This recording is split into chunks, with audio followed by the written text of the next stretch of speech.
Hi there, it's Cat Walking here, and today we're in Mesa, Arizona at the Arizona Bird Store.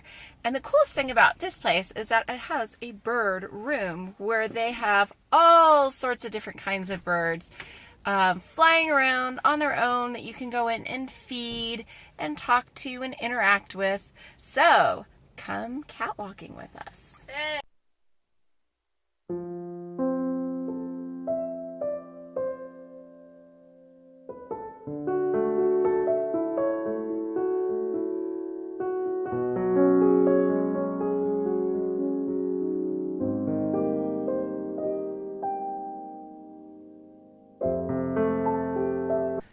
So about 2 years ago, the boys were doing reports on birds for school, and Joey decided he really had to have zebra finches.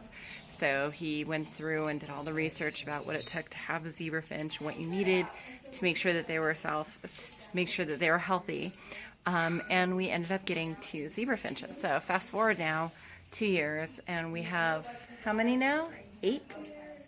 Eight zebra finches, because the daddy and mommy finch did their thing, and now we have babies, and it was kind of fun to have them lay eggs and get to see the birds hatch and to see the whole process. So we're here today getting food and supplies for the zebra finches.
Okay, so we are back at home now. We've just finished running all of our errands. We finished up with the bird store and we realized that I didn't close out the vlog. So I'm going to have Michael play us out. Remember to like the video, give it a thumbs up, and subscribe to the channel. Thanks so much for watching and have a great day.